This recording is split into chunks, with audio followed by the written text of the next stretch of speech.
Hey, welcome, Town Hall Academy Tribe.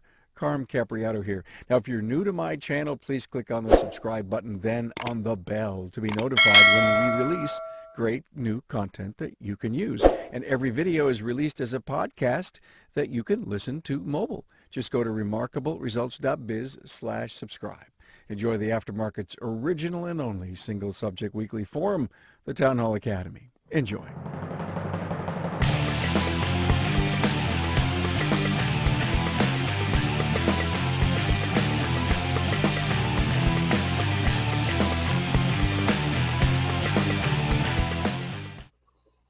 Hey, good afternoon, everyone. Carm Capriato here, Town Hall Academy, episode 190, as we are going to talk today about succession, and we're talking about succession with an internal candidate.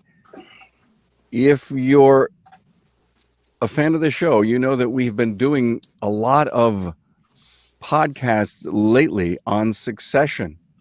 And we've got a great panel for you with an internal candidate. Glad to have you here. By the way, the show is sponsored by two great supporters. And I want to tell you just a little bit about Shopware. Now, stop, excuse me. Stop spending time chasing customers. Shopware's leading shop management system is helping shops just like yours generate more profit per ticket with less time on the phone. Break away from your legacy system and implement a completely contactless workflow today. Get started at getshopware.com/carm. And does your social media truly represent your shop, or is it just plain vanilla generic posts? Well, it doesn't have to be that way. The experts at Shop Marketing Pros listen and create social content that connects you to your community. shopmarketingpros.com. Hey, I want to say hello to everybody. Hi, gang. How are you? We're well. Very well. Thanks, Well, Carm. I have, this is a great panel. I have to thank Bob Ward from Perpetual Business that pulled this together. I was talking to Bob, I don't know, maybe 4 or 5 weeks ago, and he goes, Carm, I have a couple of great guys that would love to come on and talk about this. And Bob Ward is from Warden LLC, perpetualbusiness.co. Perfect. Right, Bob? .co. Exactly. Coaching consultant, and apparently you pull this deal together. Steve LaFleur, Prescott Import Car Services. Hello, Steve. Hello, Carm, Dave, Bob. Glad to have you here, and thank you so much. The reason we're a little late is Dave had some huge technical difficulties, and thank you, Steve, for carrying him over the line. Appreciate that. We're a team. We are a team. That's all I can say. Apparently, yes. We'll know that a whole lot better here near the end of the show. And Dave Mendez, Prescott Import Car Services, and basically co-buyer of the shop, right, David? Correct. Yes. Good to have you here. And there's another partner that there's another person, Scott Golden, who is your co-buyer, but Correct. he couldn't be here. Yeah, he's pedaling a bicycle in Idaho. So Where would you rather be than there right now, right? right. More power to Scott. Well, look as I mentioned, we've done a bunch of shows. Town Hall Academy 183. Bob was back here in the studio. We recorded a great episode, First Steps to Selling Your Business. Thank you for doing that with us, Bob. That's right about 7 weeks ago. And just 2 weeks ago, we did another family succession. So that's an internal candidate with a family member. And that was just 2 weeks ago. Why have I been so hepped up on succession? Why? I don't know about you, but I think the pandemic gave us time to think about stuff. I think it gave us time to think about, mortality, or will the end ever happen? And what am I doing about my future? And which is why I have been on such a punch with this. I come from a family business. I get this. I bleed this. I understand it. And I am worried that and Bob, you have the answers to this. What's the percentage of small businesses that don't survive and they have to liquidate? Well, a generation ago, only about 35% of small businesses continued beyond the current owner. In the most recent generation, only about 15 survive the departure of the current owner, whether it's death, disability, or more happily, they retire, they're ready to leave, but there is no buyer. So 85% just go away. And the truth is, they'll either liquidate, they'll sell, or be sold, or maybe just close and never worry about the stuff inside. Well, there are only two choices. Every business will be sold. It'll either be sold as a liquidation, or it's going to be sold to an inside or outside buyer. There are only two choices, but every business gets sold one way or the other. How do we convince owners who started their business, some of them 20, 30 years ago, some of them tomorrow, that they need to start planning for the sale of their business on day one? How do we help them with that? Carm, that is the question that remains on everybody's mind who is in the business of money management, just business coaching, consulting. It's something that is known to everybody. We are all going to leave this planet, all of us. We also are all going to stop working one day. So the question on everybody's minds should be, at a young age, how am I going to retire? How will I ever stop working? It means I need to save some money. I need to have some assets that will help me through retirement. Yeah. Same with business. That is an asset. How is that going to help me in my retirement? Well, you need to plan for it. It won't just happen when you get to age 70 and you've got a big savings in your retirement plan, or you got a buyer waiting to give you a check. I don't know how to get people to start early, Carm. I really don't. Well, but at least what you do is you get up on your little soapbox often and you preach about that, don't you? All the time. And every once in a while, you hope someone listens. Steve did. And it becomes their constitution. Listen, I have a really, we can see the comments, and here's a Facebook user, did not have a chance to put his name in there. Great question. How can you start planning a succession if the owner doesn't know? And, I think to the point where we think that one day we're going to die in our business, or let them worry about it. Whoever the other people are that they have to worry about, family, which is a terrible burden to put on anyone.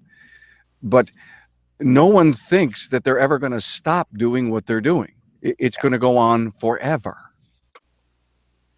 Steve, did that ever happen to you? I mean, you're in this great position, and was it Bob that just kind of kept nudging you one way? What's your earliest recollection of planning for exiting? Well, yeah, I'll tell you my personal experience, and probably like a lot of other shop owners too, that we work so hard at starting our business and getting it going and keeping it going, and then we're amazed it's we're if we're lucky, we're actually providing a living for ourselves and our family and so forth. So I've had my business about 35 years, and about 15 years ago, I watched another shop owner sell his shop, and he sold it to somebody, came in from California, had money, loved cars, but had no experience in auto repair or running an automotive repair business, dealing with customers and so forth. And after a couple of years, that business just kind of became a shell of itself.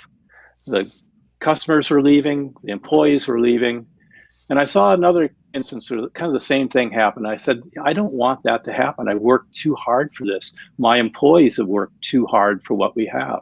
And I'm kind of an inclusive owner. I've always given my employees, the ability to make decisions and so forth, make, for themselves and so forth. I always include them in that. And I wanted them to somehow be able to run my business. And I had met another shop owner through a focus group, a 20 group, if you will, that I'd been in for some time. And he devised a system where he had a couple of shops, and he'd hired a couple guys to manage them, and with the idea that they would be the future owners. But I would question him about how he did this and how he did that, and I could never really get clear answers and so forth. But that's kind of what I was leaning to. And then we our state ASA association put on a big training conference in Phoenix a couple years ago. And I brought all the guys down, and I signed up for Bob's succession class. And it was like, all the lights went on. It was just like, that was exactly what I was looking for. It incorporated everything. He had a plan for everything. It was all laid out. And that's when I began. David, it's so great to be able to have a buyer on the show and the seller at the same time. It is. So thank you both for being here. When did you first have the idea of business ownership, and how'd you consider attaining that goal? Honestly, I didn't. When I came to work for Steve, I remember sitting down. I'm actually sitting at the desk right now where my first interview was 10 years ago. And I remember sitting across the desk and we were chatting, and he had mentioned that somewhere down the line that he was thinking of, passing the business along. He just had that forethought. And I just, listened to it because interview. And it didn't really kick in until about 5 years ago. And I remember Steve and I and his wife, Patty, and Scott all went to lunch at a restaurant here in town. And that was the first serious conversation that we had. So it sort of became a reality at that point. So it never was a real thought of mine until then. Since then, however, it has become a complete grasp for me. I've dove in with both feet, try to be involved in all aspects of the business now. It's an evolving situation that we have, and it's enjoyable, nerve-wracking, but enjoyable. Maybe it's great that it's nerve-wracking, because that means you're being careful, right? Right. You're trying to get the assurances that you're making the right decisions and that you're learning a lot. But sure. I love one of the things you said. It was 10 years ago at this desk that you had your first interview. And was that the first inkling that you got from Steve that one day he would like to retire? Of course, yeah. He actually made that statement that there is ownership coming in the future. And we talk about this on the show, Bob. It could be you that may have brought this up over the years that we've talked. And I have to say, here's the proof to everyone who has listened to this show, has heard coaches say, the next time you interview someone at any level for any position in the company, ask them what their plans are, and that you ever consider ownership of a business someday, and then sit on your hands and listen. Well, Steve, I got to ask you, what a bold, great question to ask. What did David say? I think he just kind of tucked it in the back of his mind at the time. Excuse me. I was, we were a small shop at the time, and I needed a service advisor, and I knew he was available, and he'd worked in another shop in town. And so I was pitching him pretty hard to come work for us. And so I don't really specifically remember saying that, but I'm glad David remembered that and caused him to stick around.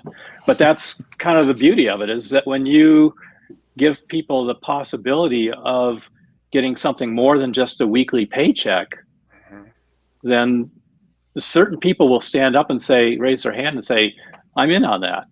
This is a great opportunity. This is someone that's understands that it's more than just about a weekly paycheck, and that he wants to include me in the business. So, Steve, do you remember you saying that to David, and then, as he was mentioning 5 years ago, then in 5 years, take me, both of you, to that moment where there was serious discussion? Bob, chime in any time, Bob, because I'll let them start, and then I'll follow. All right.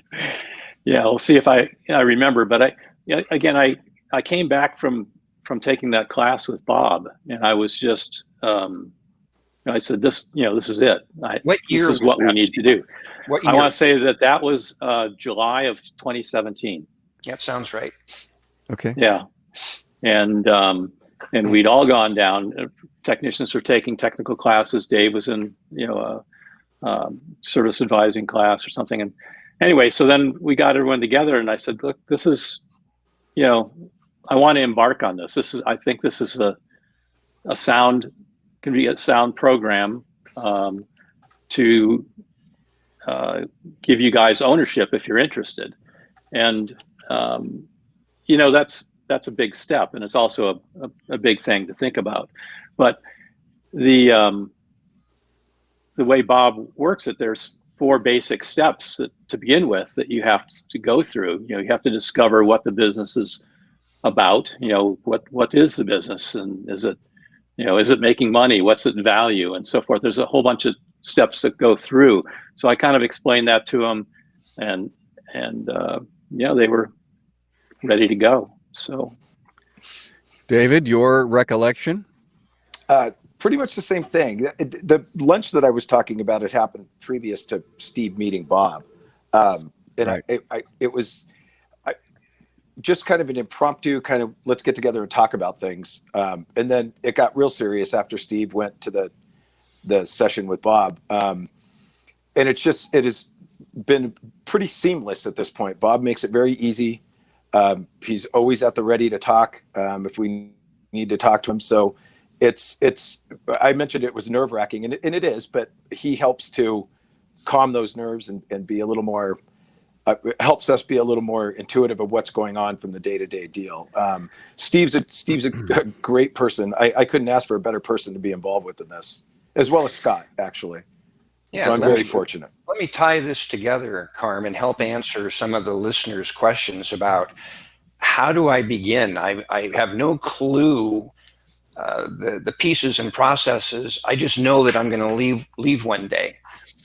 There's always a place to start, and the starting place is the realization that I will be leaving, and ask the question, what will be the fate of my business if I don't come back tomorrow? So tragedy strikes, or I just decide I'm done, I'm leaving, I'm moving to the Bahamas.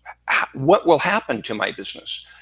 And knowing the answer to that, which generally is, it'll go away, it'll be done, it'll be finished within a month or months, it'll just be gone. The realization should be that call to action.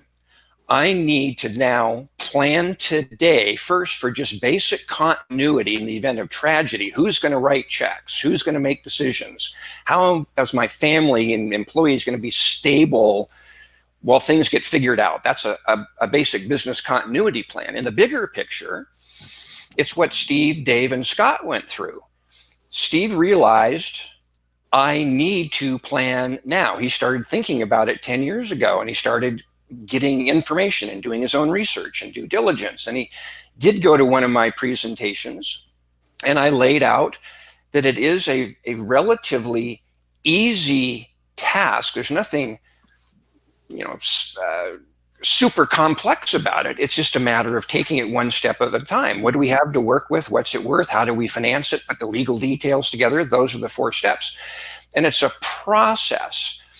And Steve realized that the odds of selling it to a cash buyer outside the company are almost non-existent. And further, as he mentioned, he values his people. And the people are the company. It's not the stuff inside the building, it's the people. And Steve made a conscious decision. 1, I'm going to plan. And 2, I'm going to give the people who made my business and made it profitable and stood by me through good and bad, I'm going to provide an opportunity if they want to do it. And the key to who wants to do it and who's going to get that opportunity should be based on their passion, their commitment.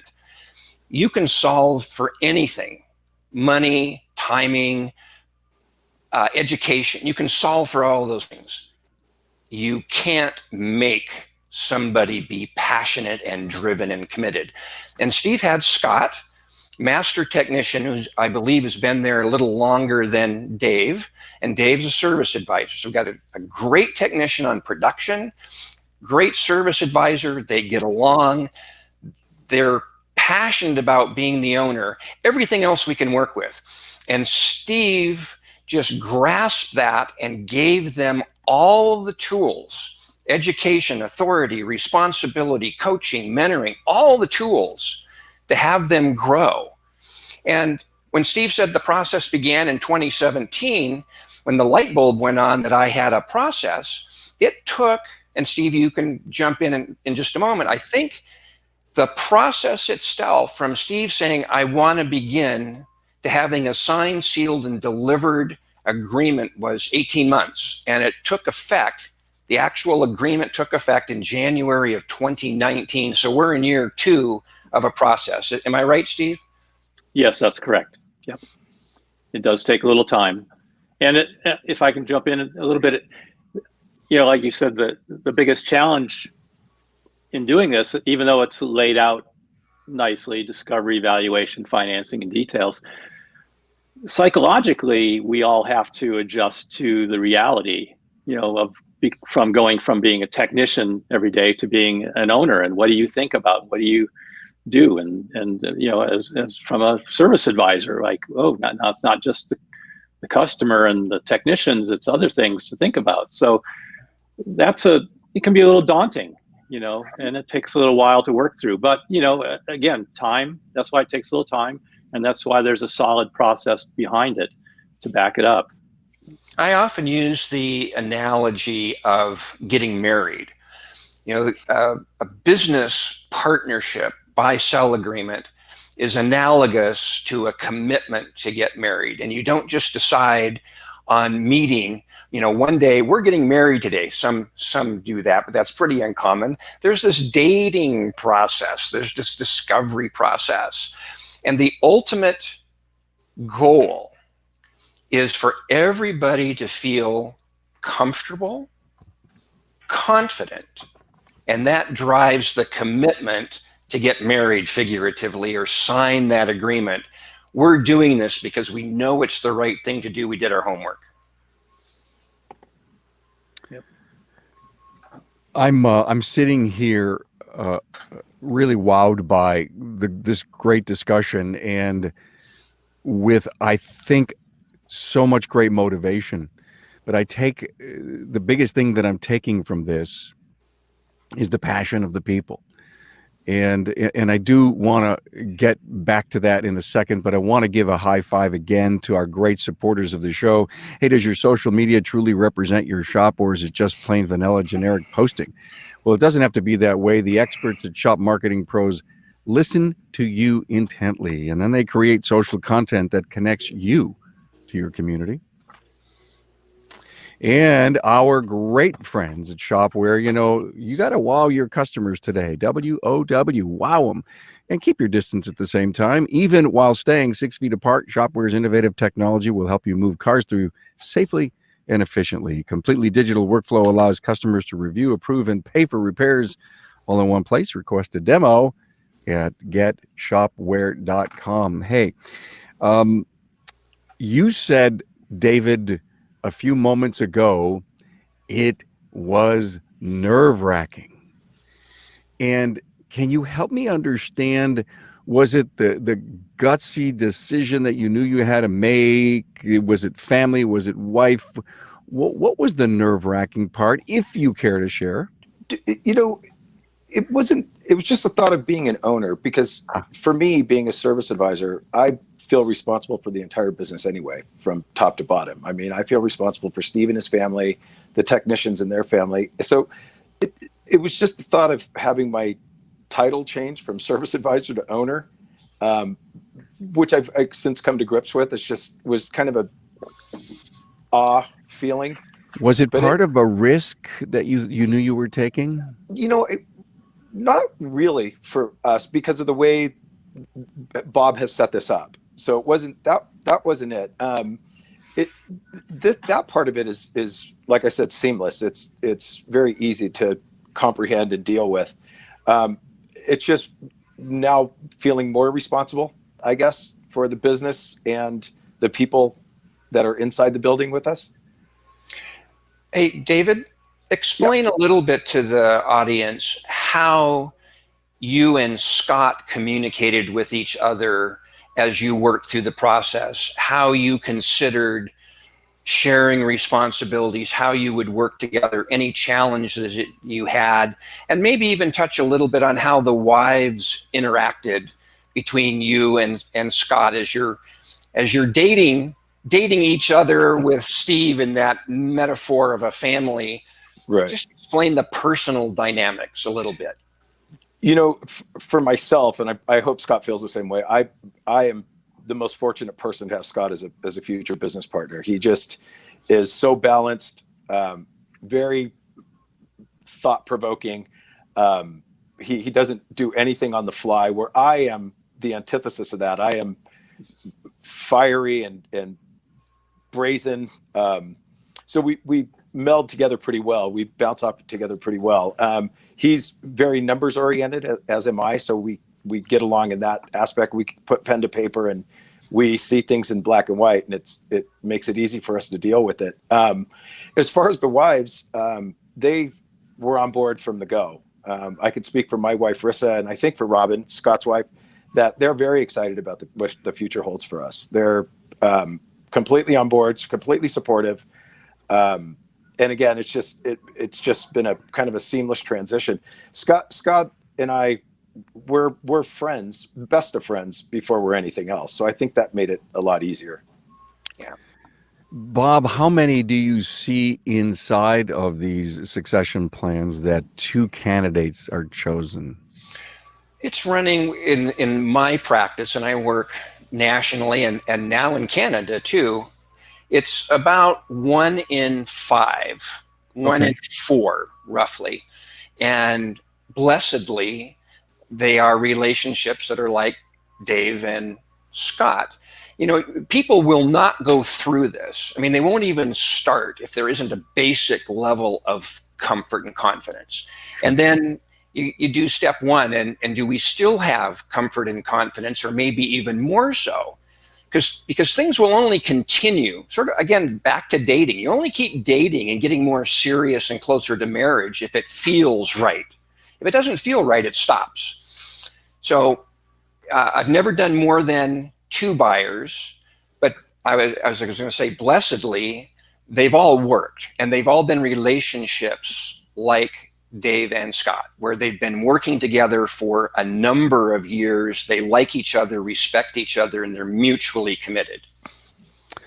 Thank you for that. Steve, when you stopped and saw Bob's presentation, you probably immediately thought of Dave and Scott, and it was almost like, boom, the lights went on. Bob gave you the lights, and then you looked internally and you found 2 incredible candidates.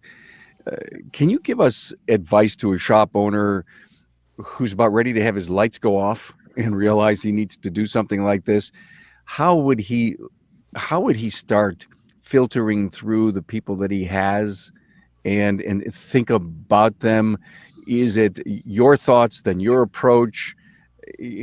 How do you start to have that dialogue? Boy, I think it begins with how you think of your employees. I think you have to think of them as partners in a sense. You work with them every day. You're with them more than you're with your family. So let me stop you for a moment. So if that's the case, and I'm brand new to this, and I'm listening to the show, and I realize, okay, I have to start thinking about my people. Do I go in observation mode? Do I go in question mode? What kind of mode do I go into to see if there's an internal candidate that will work? Well, again, some of it, I think it has to be driven by the need for you to find an exit from your business. Okay. And when you start to do that, you start to look at people differently. I think you're going to look at your employees differently that way and go, okay, can Sam here is really good in the shop, or Pete's really good at the counter with customers and so forth. Do any of them have as Bob said, the passion and the aptitude to do this? And I think that's what you look for. And that's also what you should look for when you hire as well. That's key. Let me add just a little piece to that, which is what I call the essential conversation. Super, super simple, but it should be done with every applicant and then all the people currently on your staff. The essential conversation is, I am planning, or always planning, for the continuity of my business. And to do that, my people are the company. And so having the right people in the right place, the right time, that's most important to me. So here's what you want to convey. What is most important to you, David, Scott, applicant, whoever it is? What's most important to your career? Where do you see your future ultimately? It's an open-ended question. So think of a brand new applicant, or you're just going to take stock of who you have. You just ask that really simple question. What's most important to you in your career? And where do you want it to be ultimately? And then you just listen. That will tell you what's on their mind. And they may come out and say, ownership is really important to me, where they wouldn't just come up and tell you if you didn't ask the open-ended question. And if they don't say ownership is important to me in that one question, that's the only follow-up you need at that moment on that topic. Have you ever considered ownership in your future? And then you say, great, thank you for the information. That's really useful. I'm going to take that under advisement and consideration, and we'll talk more in the future. There's no risk to that conversation, everything to gain to know where your people want to be. And now that's the very first step for that consideration Steve was talking about. Excellent. I'm going to ask a very facetious question here to you, Bob. Was Steve lucky? I think Steve and other owners earn the people they have and their success. I think hard work and focus and perseverance translates to what other people would call luck. Steve is like the people watching this show and the owners I work with, they built this themselves. Nobody handed it to them. They didn't start out with $250,000 in the bank. They earned what they have. And that is why I believe they deserve to be able to exit successfully, get paid for their life's work, and have that legacy maintained. So we could say Steve was lucky because he's got a pair of amazing partners, but he has those partners because of who Steve is. Yeah. It's the answer I expected. It's an answer that I wanted my audience to hear. Okay. That you make your own luck. So Steve, to the other shop owners that are out there, I get this thing. Okay. I'm looking around. I'm doing first blush here, and I don't see anyone or anything. I may know the answer to this question, but where do I go from here? Sounds like you need to find some more people or new people, perhaps. Yeah, but wait a minute, Steve. I'm 60, and I don't know if I have time.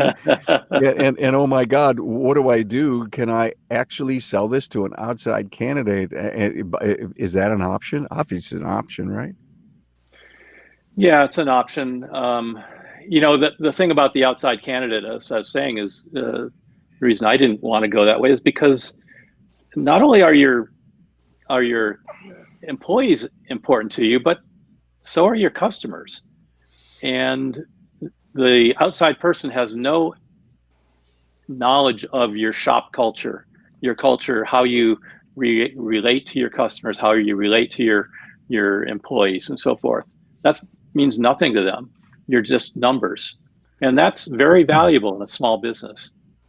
And so I can't stress enough to owners that is the key in a small business is small stuff, you know, employees, customers, I love relationships. I love his answer, Bob.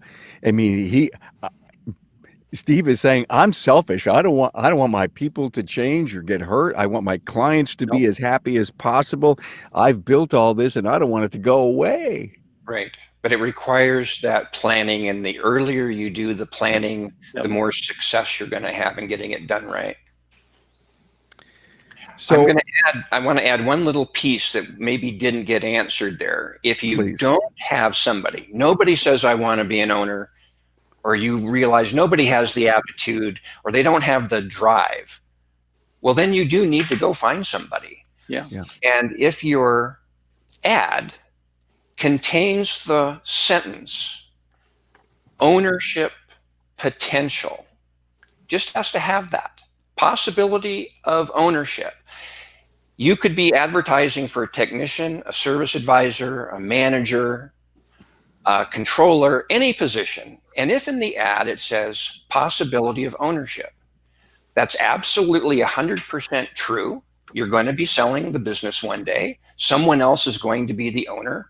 If the ad says this, you may attract a candidate that you would never attract if you just said, I want a general manager, a technician, or a service advisor. They already have great jobs, but maybe they don't have the possibility of ownership.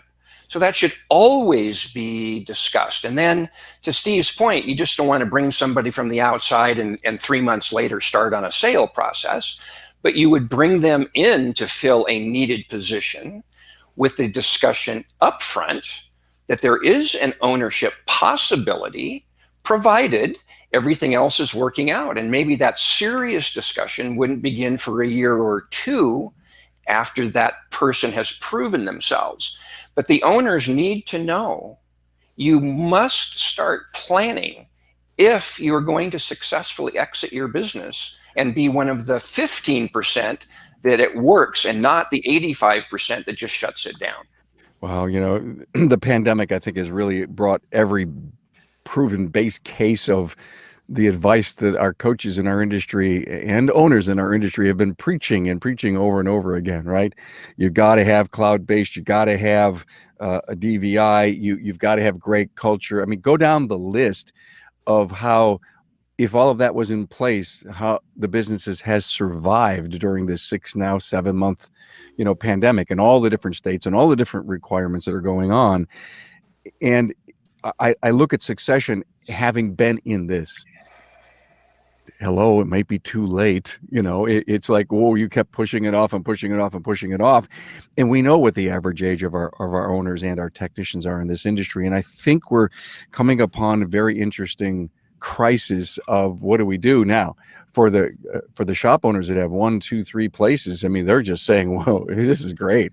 I'm going to go out and get some locations or buy some businesses, and some at rock bottom prices, because there's been nothing done internally to shore up great businesses so that they can succeed and bring value to the customer. And this dialogue continues to prove the importance of all of this. I've got a great question for David, if you don't mind, Sure. Carl. Oh, no, please go. Dave, talk to the audience a little bit about how this staff reacted to the knowledge that you and Scott were going to be the future owners. How did they react? Did some of the people say, oh, I'm not going to work for them, I can only work for Steve? What was it like when the knowledge was public? Nothing like that. This crew that Steve has put together here has been together, but the newest guy is 2 years, but for the most part, the core people have been here in double-digit years, of which I'm the youngest of 10 years. So we've kind of grown up together, so to speak. And Steve's cultivated a family-style business, so everybody gets along. I mean, we get in arguments and like brothers would, but for the most part, everybody was encouraged and happy. They know that somewhere down the line, there's a possibility that they'll be the next in line. So that's something to look forward to. They're all quite a bit younger than Scott and I. So it's exciting for them as well. But never a sense of animosity or jealousy or anything of the sort. Everybody jumped in with both feet. I'm sure we're all going to be sad when Steve goes. But I'm hoping it's a pretty seamless transition because of the length of time that we've all been together. That's just the way it should be. Hey, great. Listen, let me take one more stop to thank our supporters, and let's come back and try to put a really nice bow on this thing. Hey, do you know what's as easy as 1, 2, 3? Well, Shopware's shop management system allows customers to review, approve, and pay for all their repairs all in one place. Keep your staff and your customers safe while maintaining profits and keeping your customers happy. Learn more at getshopware.com/car. Hey, when someone searches for a shop, who are they finding? Your competitors? Well, it should be you. The good people over at Shop Marketing Pros know how to drive website traffic and make Google work for you. Go to shopmarketingpros.com on the web. Hey, team. David, I want to stick with you right now. Sure. I think the most important question that I think Bob Ward has probably asked you in the past, if you're willing to share, when will you start planning your succession? It was funny. I was thinking of that as Bob was talking, and I'm thinking to myself, we probably have, I'm not sure how much time we have left before we are in the position to start doing that. But for Scott and I, and it's really due to our age, for Scott and I, it'll be immediately. As soon as we're able, we'll start the transition. Very, very interesting comment. And Steve, you don't have to share this if you don't want, but this transaction is working. You guys are all partners, and there will be a point in time when Dave and Scott will be majority. Is that right? Is that how that will work? Yes, correct. Mm-hmm. And then they'll take over management. Fully take over management from that point on. So. What are you going to do after that? Hang out? Well, I've been working on that. As it is now, I come in and spend about maybe 4 hours a day at the shop. But again, with the pandemic and so forth, I spend the mornings exercising or getting out on my bicycle out in the forest, or playing some tennis with some friends or something. So I'm easing into it. So you're giving the guys room to grow. Yeah. Yes, absolutely. I'm trying to stay out of their way as much as possible, but still, kind of keep an eye on things, a little monitoring and some mentoring. So, wow.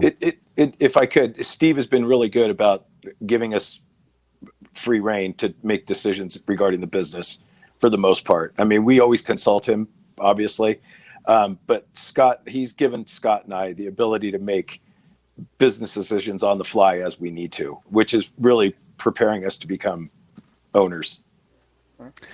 And I can't imagine with Bob Ward's, you have to build and run a perpetual business.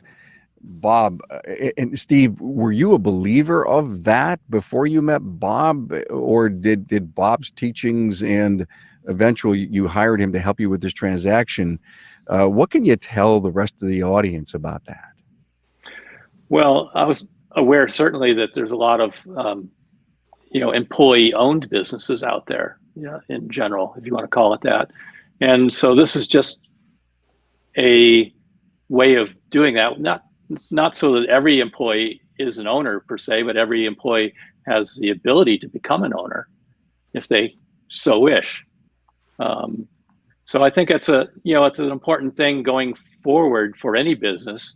Again, like Bob says, the thought that you hire somebody with the possibility that they could someday own the business is a powerful tool, especially in today's tough marketing world where it's really hard to find good quality help.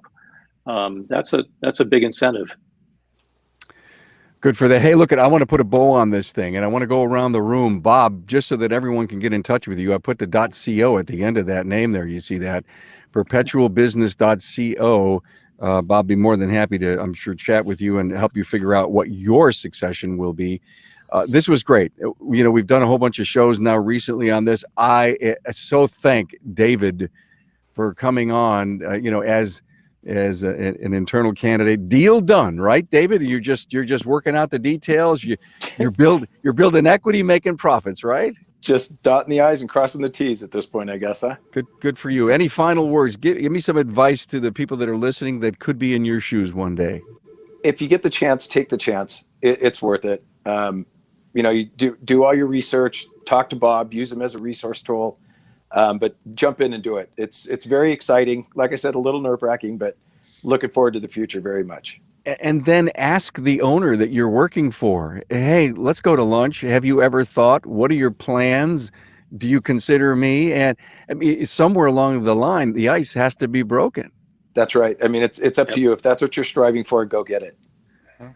Well, and from your perspective, Steve, a final discussion to the owners that are out there, but I guess the owners out there have to present that they're open enough to be able to have their people come to them with this thought. Yeah, well, as Bob said, probably not everyone realizes that someday their business is going to get sold, either, as a fire sale or as, something that can work for their retirement. But for the most part, I can't stress enough that they need to start this as soon as possible, because it is a management tool that's valuable in even building their business, so that it is a valuable commodity to sell to their employees going forward. Any final words to a hesitant shop owner who, I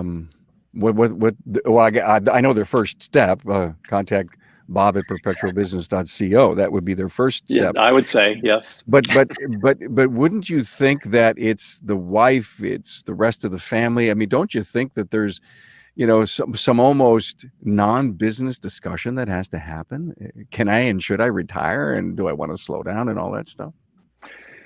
Well, yes, absolutely. And I think that your family is going to understand that, yes, you are going to want to retire someday. But the other thing I'll say is it doesn't happen overnight. So it's something you need to start on right away. Yes. It's a conversation. Just because you start talking about it now doesn't mean you have to do it right now, but you can start working toward it. And great advice, Steve. Thank you so much. I'm going to have you wrap this thing up for us, Bob, and thanks for bringing the team here. Oh, it's my pleasure. I love what I do because my clients are like Steve and David. You're working with the best people in our country that make things happen, and seeing that continuity of a great business, that's incredibly rewarding.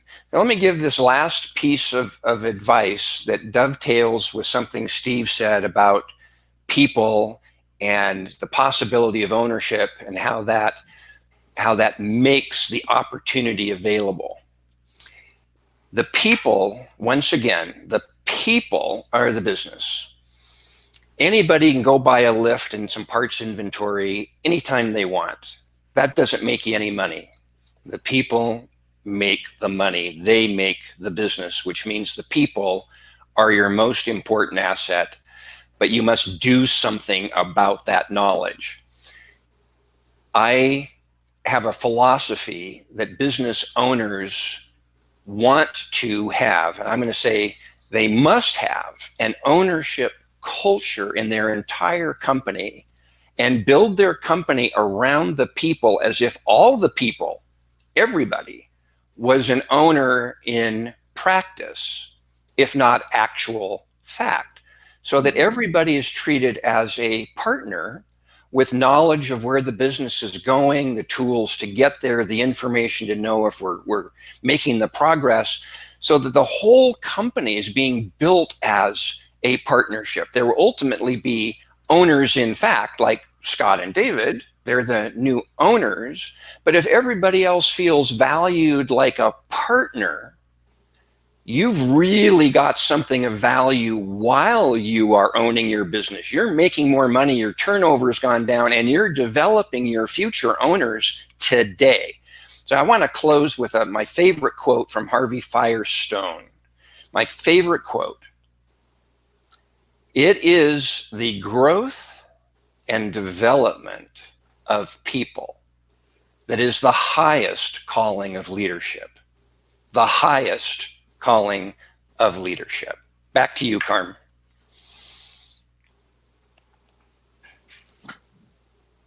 Whoops.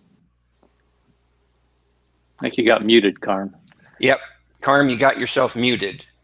I muted myself. Yep. I'm so sorry. Thank you, Bob. Every time I hear that, I should know better. Every time I hear that, Bob, it's a warm feeling. Thank you for saying that again here on our show. Bob Warden, President, Warden LLC, and perpetualbusiness.co. Steve LaFleur, the seller from Prescott Import Car Service, and David Mendez, co-buyer at Prescott. Thank you, guys. I know Scott Golden isn't here, but he's a key player in this transaction, but he couldn't be here. He's out riding a bike somewhere. Listen, this was a great help to everyone in our industry. Thank you very much for sharing, and have a great weekend, guys. Thanks. Thank you. You as well. Thanks, Carm. Our pleasure.